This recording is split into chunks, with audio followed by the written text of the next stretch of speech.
ఆకస్మిక వరదలతో జమ్మూ కాశ్మీర్ తల్లడిల్లుతోంది. జమ్మూలో రికార్డు స్థాయి వర్షపాతం నమోదైంది. గడిచిన 24 గంటల్లో 296 మిల్లీమీటర్ల వర్షపాతం నమోదైంది. జమ్మూలోని తావి తీర ప్రాంతాల్లో చాలా డ్యామేజ్ జరిగిందని సీఎం ఒమర్ అబ్దుల్లా వెల్లడించారు. దోడాతో పాటుగా వరద ప్రభావిత ప్రాంతాల్లో ఒమర్ అబ్దుల్లా పర్యటించారు.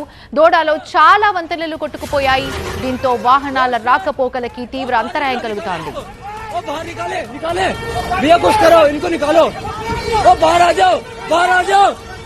भैया ओ बाहर निकलो और निकल जाओ ओ गाड़ी छोड़ो भैया बाहर निकलो यार ओ बाहर निकल यार ओ बाहर निकल बाहर జమ్మూ కాశ్మీర్ సీఎం ఒమర్ అబ్దుల్లాకి ప్రధాని మోదీ ఫోన్ చేశారు. వరద సహాయక చర్యలపై ప్రధాని ఆరా తీశారు. కేంద్రం అన్ని విధాలా సాయం చేస్తుందని మోదీ భరోసా ఇచ్చారు. వరదల కారణంగా ప్రాణ నష్టంపై మోదీ దిగ్భ్రాంతిని వ్యక్తం చేశారు. జమ్మూ వైష్ణోదేవి ఆలయం దగ్గర కొండ చర్యలు విరిగిపడ్డ ఘటనలో మృతుల సంఖ్య 35కు చేరుకుంది. గాయపడ్డ వాళ్ళకి కాట్రా హాస్పిటల్లో ట్రీట్మెంట్ కొనసాగుతోంది.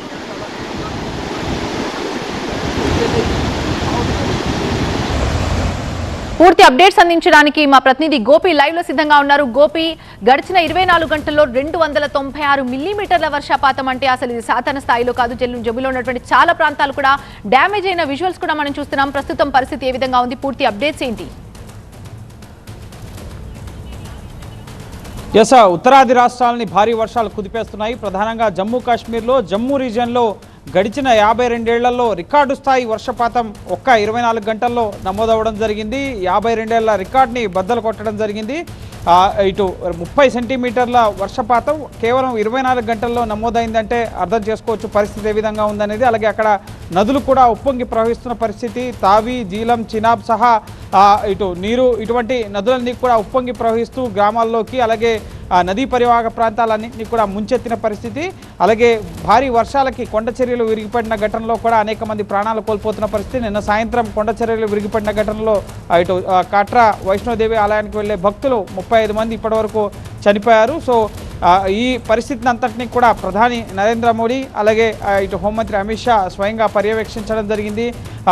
ఇటు జమ్మూ కాశ్మీర్ ముఖ్యమంత్రి ఇటు ఒమర్ అబ్దుల్లాకి అలాగే లెఫ్టినెంట్ గవర్నర్ మనోజ్ సిన్హాకి ఫోన్ చేసి కావాల్సిన సహకారం అందజేస్తామని చెప్పి అష్యూరెన్స్ ఇవ్వడం జరిగింది. ప్రస్తుతం 17 ఎన్డీఆర్ఎఫ్ బృందాలు జమ్మూలో ఇటు సహాయక కార్యక్రమాలను కొనసాగిస్తున్నాయి. నదీ పరివాహక ప్రాంతాల నుంచి జమ్మూ నుంచి 5,000 మందిని సురక్షిత ప్రాంతాలకు కూడా తరలించిన పరిస్థితి ఉంది. అలాగే ఇటు అనేక రైళ్లు రద్దయ్యాయి. అలాగే ఎలక్ట్రిసిటీ కానీ ఇటు తాగునీరు కానీ ప్రజలు తీవ్ర ఇబ్బందులు పడుతున్నారు. ఇంటర్నెట్ సేవలు నిలిచిపోయిన పరిస్థితి ఉంది. సో వాటన్నింటినీ కూడా పునరుద్ధరించేందుకు తీసుకోవాల్సిన చర్యలపైన ముఖ్యంగా అధికార యంత్రాంగాన్ని లెఫ్టినెంట్ గవర్నర్ ఇటు మనోజ్ సిన్హా ఆదేశించడం జరిగింది. అప్రమత్తంగా ఉండాలని చెప్పి రానున్న మరో 24 గంటల పాటు ఈ తరహా పరిస్థితులు కొనసాగుతాయని చెప్పి వాతావరణ శాఖ హెచ్చరికలు జారీ చేసిన పరిస్థితి ఉంది. అలాగే జమ్మూ కాశ్మీర్ ముఖ్యమంత్రి కూడా ఒమర్ అబ్దుల్లా కూడా వరద ప్రభావిత ప్రాంతాల్లో పర్యటిస్తూ ముఖ్యంగా పరిస్థితిని ఎప్పటికప్పుడు ప్రధానికి అలాగే హోంమంత్రికి వివరిస్తున్న పరిస్థితి.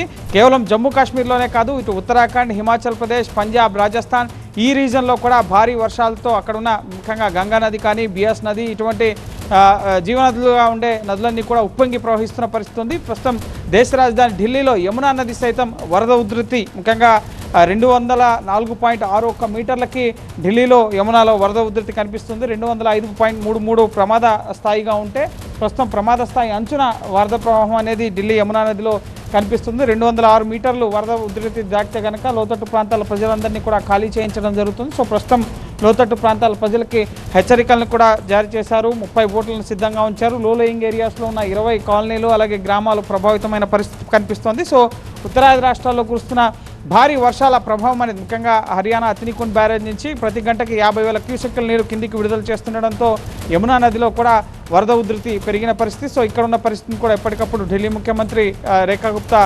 పర్యవేక్షిస్తున్న పరిస్థితి ఉంది. సో ఉత్తరాది రాష్ట్రాల్లో ఈసారి ముఖ్యంగా మాన్సూన్ సీజన్లో అనధికారికంగానే సుమారు 1000 మందికి పైగా హిమాచల్ కానీ ఉత్తరాఖండ్ కానీ జమ్మూ కాశ్మీర్ కానీ కొండ చర్యలు విరిగిపడడం, రోడ్ యాక్సిడెంట్లు అలాగే ఇటు వరద ఉధృతికి గ్రామాలు కొట్టుకుపోవడం ఈ తరహా పరిస్థితుల్లో సుమారు 1000 మందికి పైగా ప్రజానికం ఈ మాన్సూన్ సీజన్లో చనిపోయిన పరిస్థితి ఉంది. అలాగే కోట్లాది రూపాయల ఆస్తి నష్టం కూడా ఉత్తరాది రాష్ట్రాల్లో సంభవించిన పరిస్థితి. వివిధ దేశాధినేతలు కూడా భారతదేశంలో జరుగుతున్న ఫ్లడ్ సిచ్యువేషన్స్కి సంతాపం తెలుపుతున్న పరిస్థితి అయితే కనిపిస్తుంది. సో మరో 2-3 రోజుల పాటు కూడా ఉత్తరాది రాష్ట్రాల్లో భారీ వర్షాలు కొనసాగుతాయని చెప్పి వాతావరణ శాఖ సూచిస్తున్న నేపథ్యంలో ఇటు భారత ప్రభుత్వం, కేంద్ర ప్రభుత్వం కూడా జమ్మూ కాశ్మీర్, ఉత్తరాఖండ్, హిమాచల్ ప్రదేశ్ ఈ కొండ హిమాలయన్ టెరైన్ ప్రాంతాల్లో ఉన్న పరిస్థితిని ఎప్పటికప్పుడు తెలుసుకుంటూ ఇటు హిందన్ ఎయిర్ బేస్ నుంచి ఈరోజు హిమాచల్ ప్రదేశ్కి అలాగే జమ్మూ కాశ్మీర్కి ఇటు రిలీఫ్ మెటీరియల్ని కూడా ఢిల్లీ నుంచి పంపించడం జరిగింది. సో ఓవరాల్గా ప్రభుత్వం కూడా అప్రమత్తమైంది. ఇటు దక్షిణాది రాష్ట్రాలతో పాటుగా ఉత్తరాది రాష్ట్రాలని కూడా భారీ వర్షాలు కుదిపేస్తున్న పరిస్థితి ప్రస్తుతం నెలకొంది.